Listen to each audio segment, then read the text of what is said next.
Welcome back to Cascade Valley. It is the biggest game of the season. Michigan, the team up north, versus Cascade Valley, the best team in Ohio. Let's see what we got. Now, this game has really big implications because, as you can see right now, it's Cal, us, Texas Tech, and Auburn. It's 4 teams getting a bye. But if we happen to lose this game against Michigan, they could jump from number 6, well, technically 7 in the CFP to the number 1 spot, which means that we could fall out of the top 4, not get a bye, and not be as prepared for whoever we play in the CFP. Now, checking Michigan's roster, they are 6-3, so they've probably had a really tough schedule to be 3 losses in and the number 6 team in the nation, but this squad is very good. Their offensive line is great. They have a 91 overall QB with 93 speed, 92 excel, magician, mobile resistance, option king, extender, off platform. All of them are silver or above, gold one being magician. This guy's gonna be an absolute problem. 95 change of direction, 96 ball carry vision, 93 carry. This dude's not gonna fumble against us right now. I am 92 throw power, 96 short. Oh God. Okay, this dude's a demon. At halfback, they've got Sergio Phoenix, who's again a pretty good guy overall. Probably more of a power back. He definitely is. He's got gold arm bars, so we gotta be worried about that. Speed is not really his forte, but Sharp behind him is going to be much more of a faster running back we got to worry about. Their wide receiver core is interesting. So they have an 86 overall guy in Hakeem Ali, who's 93 speed, 91 excel, good catch in traffic and catch, but his counterpart on the other side is going to be a very slow receiver. 85 speed, 89 excel. Danny Lang, I'm not really worried about until it's probably the red zone, but he's 6'5", 209. So a fade route to him could be deadly.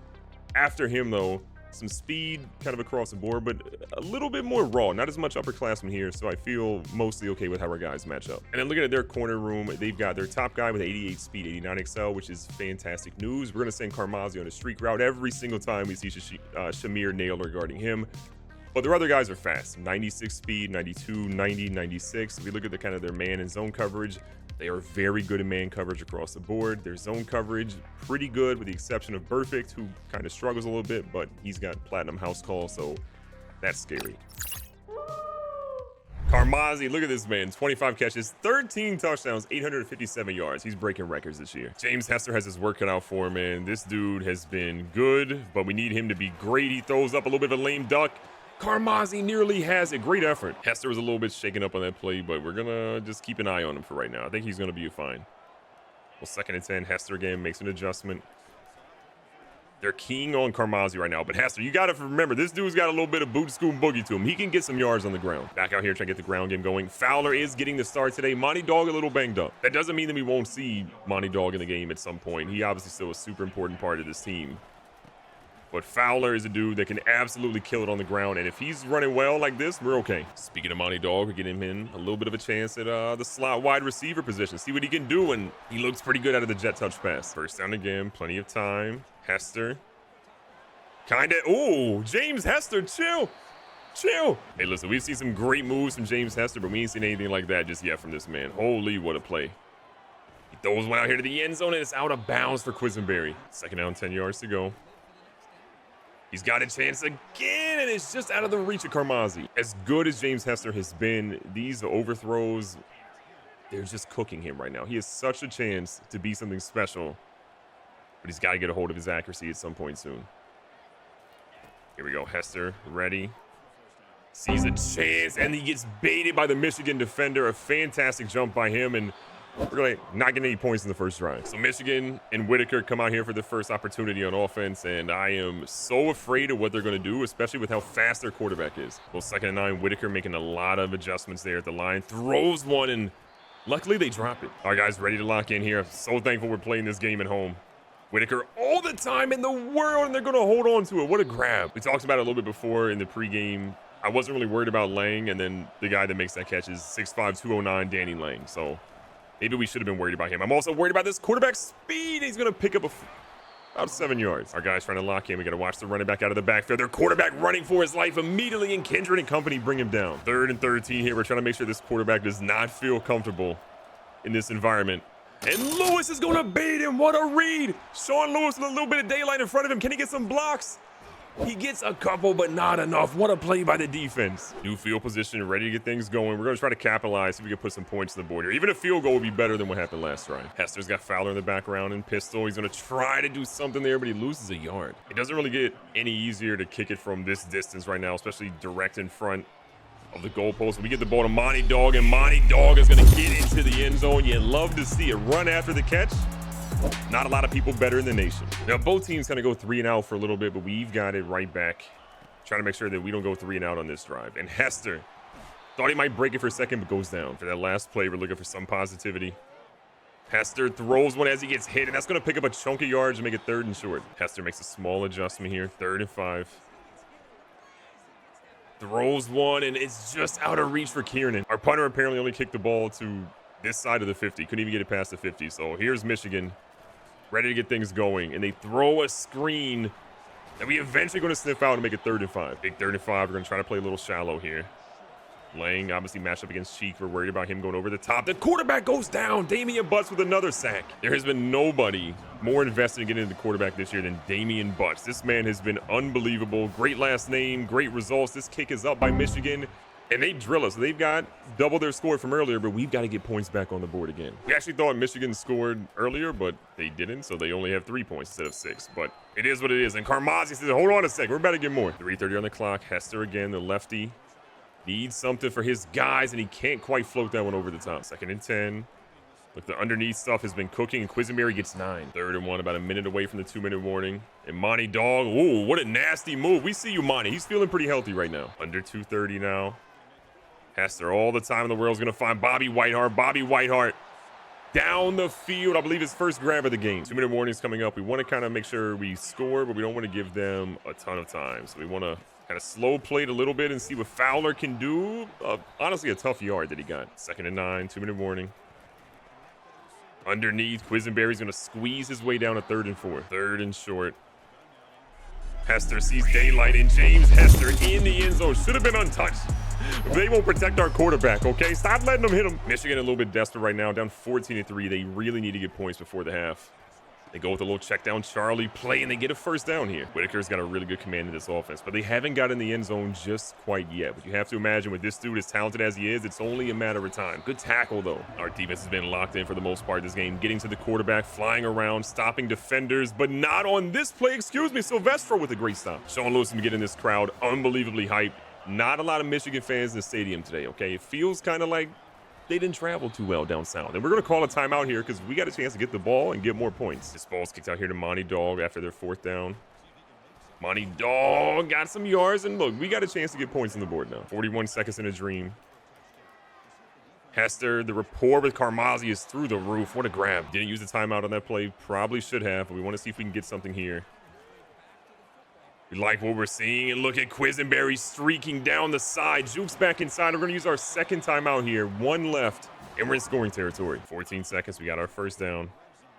Hester feels the pressure, and he goes down. We got to call a timeout here. This is a really big, huge, important play here. Up 11, 10 seconds left. If we get tackled inbounds, we're kind of cooked. This one thrown, and Carmazzi doesn't see it. We'll kick the field goal. So Attack's going to line up here. A 13-mile-an-hour wind blowing in his face. This should still be pretty routine for him. It kind of cooks a little bit more than we thought it would, but that one's still going to be good. And we're going to increase our lead to 14 going into halftime. Michigan's drive kind of stalled out, and we get the ball out here. We're pushing down the field. And so far, James Hester, sir, I'm going to be honest. I thought James Hester was about to throw a touchdown or get us inside the 5, but that was lay bad, as the French say. This one, though, could be a dot. And it's knocked away. What a play by the DB. 3rd and 10, probably out of field goal range for our guy at the moment. We're going to check down to Fowler. Fowler gets us to the 30. This might be worth the field goal. Coach McMervin with the wind to the back of his kicker is going to line up for one here. Might be cooked. We're going to see. That one is good. We mess up a lot of things there, but it's still good. Doinks could have never done that. Michigan only down 17. Again, it could have been a lot worse, but their defense stepped up pretty big on that last drive. They go with the run, a great play call, and they pick up 11. What's been really interesting is Sergio Phoenix, their star running back, has honestly been kind of bottled up this game, but now all of a sudden this dude's to the second half, new me, as he picks up a big 1st down again. Michigan back to that sort of power formation. We saw him a lot in 5 wide and 4 wide earlier. That's not really Michigan football that we're used to seeing, and Sergio Phoenix nearly his 3 first downs in a row. You can kind of hear the Cascade Valley crowd not quite as, popping like they were earlier, where things were going great. And Sergio is about to go in the end zone for the first time today. Michigan They're in the end zone, and they've cut this lead to 10. Michigan's made things a whole lot more interesting, so it's back to the run game to show them that we have the dominant run game, not them. Second and short, right back to the run game again. Monty Dog this time trying to get out to the edge, almost does, and picks up a first. First and 10, hit him with the play action. Underneath is wide open. I'm telling you right now, Keaton is going to be a big part of this offense. Maybe not this season, but next season. Third quarter winding down, Hester trying to convert here. That was a scary pass, and I cannot believe Quisenberry held on to it. I stand corrected. That was Ben Whitehart. We couldn't even see the name at that point. I thought it was Quisenberry on that one, but Whitehart with a heck of a grab. This team is fighting right now. Hester back out here. Got a chance, throws a beautiful dot here, and look at Carlos Fine in the end zone. He says, don't worry, team. He's gonna be fine. Fourth quarter, a nice little lead. Michigan, probably the most important drive of the game for them right now. They have to get not just points, but a touchdown. They throw one and Silvestro with the game-sealing snag, potentially. Michigan getting absolutely cooked right now. Their quarterback is who we thought he was. A bum. Because this is a rivalry, we out here trying to put up some points right now. Hester getting that play clock, winding down a little bit. He sees the man, the myth, the legend, Carmazzi. Give him some gloves. The man can't catch. Third down, 7 yards to go. James Hester says, hold on, watch me cook. James! Light him up. All right, now we got a ball game. We were trying to sim for Michigan a little bit more in a scoring position or a third down, and then they decided to not have a third down, but go 63 yards for a touchdown to the slowest receiver they have. We're back out here on offense, just hoping to do a little bit better than last time. James Hester, a little bit of a cold streak. I wonder why. Michigan's starting to stack the box a little bit. We're going to use that against them, hopefully. No shot. James Hester fumbled again.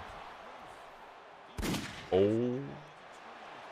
My God. All right, well, we have a ball game for real now. James Hester has been getting cooked right now. Back-to-back drives of fumbles. Maybe one was his head coach's fault. Maybe the other one, not so much. But Monty Dog is trying to lead us to the promised land, and if he doesn't run into his own guy, that's a touchdown. 3-point lead. We are doing our best to chew the clock, but we need a touchdown in this drive. A field goal is not going to be enough. And look at Dylan Fowler. More yards maybe on that carry than he had the whole game. Fowler only 7 attempts with 44 yards. Some would argue that we probably should have been giving him the ball a whole lot earlier today. Bringing the clock down under 3 minutes now. Michigan, though, oh my God, Fowler, what a grown man stiff arm. 3rd and 1. Monty Dog actually comes in the game here, so we don't really have our power back. You are kidding me. Decisions. Without a doubt, we have got to get points on the board. We're going to send Carmazzi in a streak route in case they have a bailout of a man zero blitz. Oh my God, they did. Carmazzi, I'm asking you, please. Let's go! Cascade Valley might win this game. We're going to find out, though. As excited as I am after that play, Carmazzi again bailing out Hester and company, I am still a little bit worried about what Michigan might do, and they nearly grab one there. This crowd in Cascade Valley is not hype enough. This is Akron, Ohio, baby. We are playing Michigan. Stand up and do something. And that's not intentional grounding. Now the crowd's a little crazy. We are not even a top 25 toughest places to play right now, which still blows my mind. And West Potts, who stirs the pot? West does. Cascade Valley is going to walk out here with a much-needed 10-point victory against a top 6 team in Michigan. They are who we thought they were. Not as good as us. Your player of the game is James Hester. 4 touchdowns, 295 through the air. He had some tough moments that make us want to revoke his scholarship, but overall he came through in the clutch. Recapping the stats again, Hester, almost 300 yards, 3 touchdowns, 1 interception. Our issues with him come most so on the ground here. He has the 2 fumbles that are massively costly that kept Michigan in this game and almost gave us a loss. They cut it to a 4-point game because of those. But Fowler, 14 for 67 on the ground. He was honestly pretty good there. Monty Dog was okay. And then in the receiving game, Quisenberry stepped up major. 6 for 72. Did not get in the end zone, but it was a great game overall for the freshman. Monty Dog had a touchdown, as did Carmazzi, which really sealed the deal for us. And Carlos Fine on a massive play to make sure we got an extended lead, which we really needed. Defensively, Jeremy Emery, the true freshman, again, stepping up major for us. We had to play a lot of freshmen this year, and he's been fantastic for us. From a sack perspective, we see that Damian Butts gets 1.5, half a sack by Amiri. Maybe he's back. Bryce Cheek and by Earl Kindred. And then from an interception perspective, Silvestro had maybe the best interception grab we've seen in a while. Sean Lewis gets a nice lurk, and then West Potts really sealing the deal with a nasty turnaround interception that we desperately needed. More good news coming to Cascade Valley as Juan Morrison says, you know what, I like what I'm seeing. I'm not going to Michigan, I'm going to Cascade Valley. Now, as we get ready to prepare for a big game against WVU at WVU, so we're traveling to West by God, Virginia, we've got James Hester, the redshirt freshman, up for the Heisman right now. A lot of people poo-pooed on him earlier in the season, but look at James Hester making a name for himself. You love to see it. Now, taking a look at WVU's team, they're 4-6 in the season, 3-5 in their conference, but they're still pretty good. 85 overall. They've got some studs on their team. Hayden Kane is a 95 overall running back who's a dog. So I'm a little worried about that. They also have another running back behind him, and Shaquem Ballage, who's another senior, a 91 overall. Both their guys are receiving backs, which is pretty interesting. So I'm expecting a crazy passing attack. But they're loaded across the board. This should not be a 4-6 team. They have about 50-11 quarterbacks on the roster, but their top guy is Jalen Landry. Pretty good. He's got platinum off platform and natural as platinum. So if it happens to rain, this dude's going to be just fine. 97 throw power, really good speed and acceleration. We got to watch out for him. We talked about halfback, but again, they are loaded. They have, what is this, 5 guys above an 85 overall, and then it drops off a table. But they have 1, 2, 3 seniors and 2 juniors, so they've got to rebuild some. And in wide receiver, while their top guy and their second guy aren't super fast, I am worried about Matt McMorris. This dude has 99 speed, 97 excel, and is probably going to be their slot guy, which means whoever is guarding him, our safety's getting torched today. I already know. Taking a look at their secondary, again, pretty heavy with some seniors and juniors at the top, which we kind of expected. Not in great speed in their number 1 or the number 2 corner. 3's pretty fine with slow acceleration. I don't actually see a lot of fast corners here, so I feel like Carmazzi, Whitehart, Quisenberry, they could all have a big game today. Maybe even Kieran can get out on the edge too. What I will say though is I don't want to throw Rashad Irvin's way because he has 99 play rec, 95 man coverage, and 90 zone coverage. And they also have their secondary guy with 99 zone. And their third guy, probably their slot corner, is going to be a 94 zone guy. So if they're in zone, Godspeed. Their free safety is 81 overall. The guy right behind him is the senior is an 80. And then their strong safety is Cheeks. I'm assuming this guy's not going to be starting. But if we see Jameson Huma out there, number 5, we're throwing his way. We're in West by God, Virginia right now. They're rocking the Cold Rush uniforms, which are so sick. And we have just got to escape this game. This is hostile territory.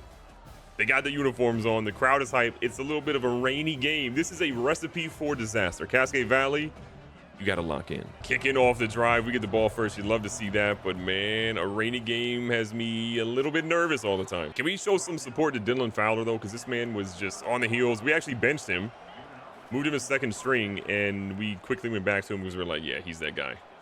Nice little check down here. Carlos Fine should pick up a couple of yards. He gets 6. 2nd and 4, a little bit of rain. Never hurt anybody unless we fumble. What a block. Oh, my God. Our right guard cleared out that man. Fowler has had at least 1,100 yards in every single season that he's played at Cascade Valley. But here in his senior year, he's on pace to not even hit 1,000. But I'm going to be honest. If this man played West Virginia every game, the way it's going right now, he would maybe run for 2,000 yards per season. Oh, my God. Fowler turning back the clock. This is the Dylan Fowler we missed. Fowler has 55 yards in the game right now. He had 67 in all of last week. The young man finally gets slowed down, but what a start. 2nd and 9. Hester tries to make an adjustment. Doesn't really seem to be working. He sees his tight end. He throws one to him. Fine is maybe out of bounds with a first down. Lining up in the pistol here. West Virginia, kind of a heavy front. Fowler is going to bull his way through, and that is the most successful drive he has had maybe since his sophomore season. Our defense is really the hero of last week's game. I'm excited to see what they do here. A nice little in route is going to pick up a first down and then some for WVU. Landry's going to hurry the line. He's going to make an adjustment, though. Again, this is a fast-tempoed offense that knows how to sling that ball. So you got to be careful. And again, they find another big gap here. And they're already inside the red zone. Little wide formation here. WVU feeling good at the 16-yard line. Landry moving his guys around slightly. Feels like maybe the first run of the game. It is, and their running back is sliding around, but only gets maybe 2. It's like maybe another run here. They go right with it. We weren't expecting it, and we're going to stop them short of the first down. Honestly, the way they're going, we're going to run a little bit of a blitz here and try to catch them off guard. The QB is by his lonesome. Throws one, and not on his watch. Paul Kahn. He's him. But the way that Landry was kind of talking after that play, it's like there was maybe a miscommunication between what he wanted the receiver to do and what he actually threw, but who knows whose fault it is. All that we know is we got the ball, and that's all that really matters right now. What can we do with it? 7-0 lead. Hester switches up, throws one, a nice little comeback here. Kieran is going to come back to get it. He was supposed to be on a streak route, but apparently he misheard. Hester's going to switch Monty Dog's route a little bit here. Hester's got some room. He's going to go up. That was nearly going to be a sack, but he's able to get away from him. 2 minutes left here in the first quarter. So far, this offense moving without a hitch. Hester throws one. It's going to be picked off. What a grab.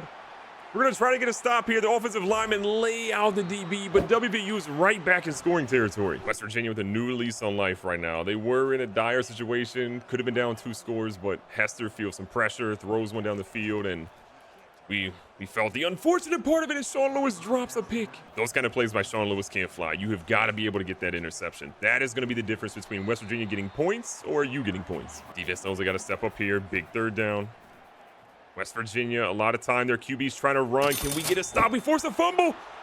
And Nowasi's going to pick it up. We got a big man rumbling. That's a big man moving. We got the ball right back. Jeremy Emery steps up, makes a huge play for this defense. And then, you're kidding me. You can't write it any different. We fumble it, and they get it back. 4 drives, 4 turnovers. What is happening in this game? West Virginia's got to be feeling really good right now. Our guys are just turning this rock over time and time again. Can we force another turnover? Landry all by his lonesome in the backfield, going 5 wide here. Our team's got to step up. He's going to try to run. We got a couple of guys in the area, and he slides down like a coward. Things are getting pretty spicy right now. West Virginia, 3rd and 6. Their QB is going to try to run, and Keenan Toon's going to bring him down. Keenan Toon's first action of the game gets him a sack, dropping the QB for a loss of 4. It's going to put them with what is relatively a pretty easy field goal here. That one is up. That one is good, and our lead is cut to 4. We got to make sure we lock in this West Virginia team.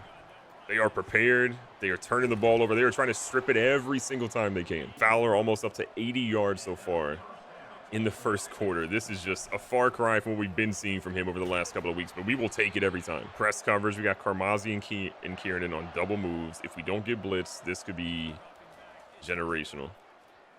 It's not.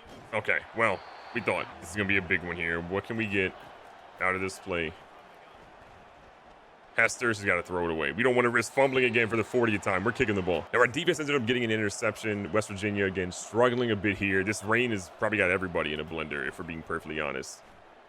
Fine is going to get maybe 2, maybe 3 yards. At this point, we don't want to turn the ball over. We either want a guaranteed touchdown with a nice block here. Monty Dog's going to walk it. Okay, we were settling for a field goal, would have been fine. But Monty Dog said, I got different plans. West Virginia finds itself on a 3rd and 4 in this next drive.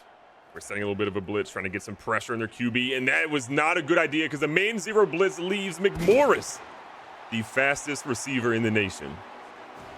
And the WVU fans go crazy. Second quarter, 5:07 left, and WVU's got these fans right back in the game. We're using Fowler a lot. We've got Monty Dog in the game a lot. We're trying to just catch them off guard a little bit, but it's not that easy. Like, they're making this stuff. 3rd and short. We're going to hand this one off to Monty Dog in space. He's going to get enough yards and then some. Back out here. James Hester, we're going to make sure he slides because the extra 2 to 3 yards are not worth it. 2nd and 2. Monty Dog getting a little crazy there. We're going to take that first down. There is press coverage on Karmazi and Kiernan on the outside, which, again, if the safety moves, could be fantastic. The safety bit. Karmazi's there. It's a good deep pass from Hester, and we are on the board again with another touchdown. All right, we got to get our guys back up a little bit. We were pressing on McMorris over there on that right-hand side, which is, as we saw in the previous drive, not a good decision. And I see you, West Potts. We're going to move Tubbs over a little bit, just in case we're running a little cover 3. We want to make sure he's got enough time to get over to that backside. We're trying to blitz their QB, and Landry, we're trying to send our guys after him, but he slides like a coward again. Landry's got his team in 5 wide. They throw to the outside, and he goes off his... That guy's still running. Defense, again, has been so good in this game. We forced some turnovers, but so have they. Where is the safety? Where is he? Cover 4 is broken. Wide sets break all types of cover 4s, and so it's so frustrating to watch that happen. But here we are, trying to make something happen on this drive. And we got a man wide open. Who else but Karmazi? Karmazi down the sideline. Karmazi said, hold on, let me see you 1-2 step. And he's down at the 15-yard line. Karmazi's got 2 grabs for over 100 yards. It's another big game for him. I know we have Hester on the Heisman list, but I'm so surprised that Karmazi's not up there too. Clock's down about 40 seconds right now. This is good. If we can score a touchdown and not really give them anything, that would be amazing. But look, they'll get 34 seconds in a dream. We will hopefully not give up another touchdown with broken cover 4 coverage. But I like where we are right now. All right, our guys got to lock in. We're running just prayers right now. Who needs cover 4 when you got Earl Kindred? He's the best. Hester's got this clock winding down under 20-some seconds. Hester's got a guy. He's going to find Carlos Fine, and that ball's hit loose. At this point, though, with as good as Dylan Fowler's been running, we want to go ahead and go right back to the run. Under 20 seconds. We have our timeouts. Fowler's going to turn up, and he's in the end zone again. Hey, West Virginia. This is getting to be a blowout. WVU is trying to score with not a lot of time left right now. They've got a 5-wide set. They go across the middle over the top of one of our safety or our linebackers, and they get a first. The final play of the first half is going to be here. Little Hail Mary, they're dialing up.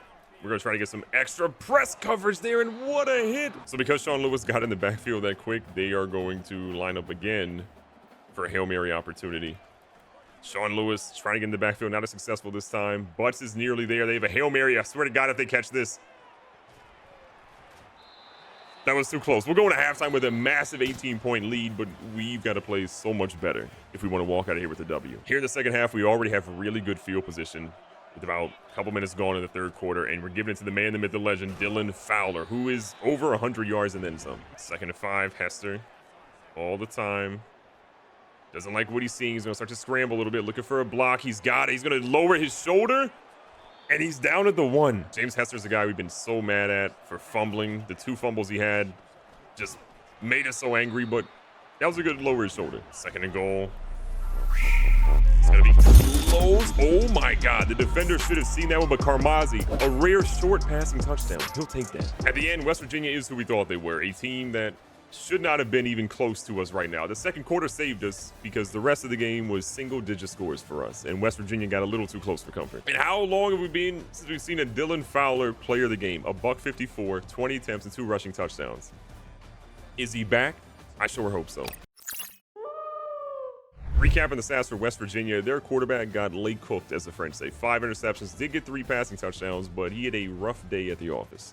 Hester was pretty good and really efficient. 12 for 20 with $180, 4 touchdowns, 1 interception. Will it be enough for the Heisman voters to be super happy? Probably not, but did we get the win? That's what I care about. On the ground, Fowler, again, we talked about him turning back the clock. If we can see more of Dylan Fowler like this, I don't know if there's a team in the nation that can actually beat us. On the receiving side, not a ton to be really happy about. 2 touchdowns by Monty Dog, 2 by Carmazzi, including a short one, which is super rare for him, but we didn't really have a lot of volume here. Defensively, West Spots had a great back-to-back game after getting the interception last week. He comes in with 9 tackles, just absolutely killing it. From a sack perspective, Toon had 1.5, Butts had 1.5 a sack by Kindred, who also went out there and got an interception. So Earl Kindred's just a Swiss Army knife. Whoever gets him in the NFL is going to be very, very happy. After the game, we get some fantastic news. Pat Tolver, a power halfback, is committing to Cascade Valley. Again, we need to get a little bit more depth there. Fowler, again, is a senior. We got to figure out who's going to be the guy after him, or maybe he's a junior. I can't remember, but we got to figure out who's going to be taking the mantle because Dog or Fowler, one of them is gone after this year. We also get Gordon Yeast, a fantastic 97 speed wide receiver that, again, we got Carmazzi on one side, Kieran on the other. We got to have somebody else in there keeping the speed going, and this guy should be adding to it. Okay, and I did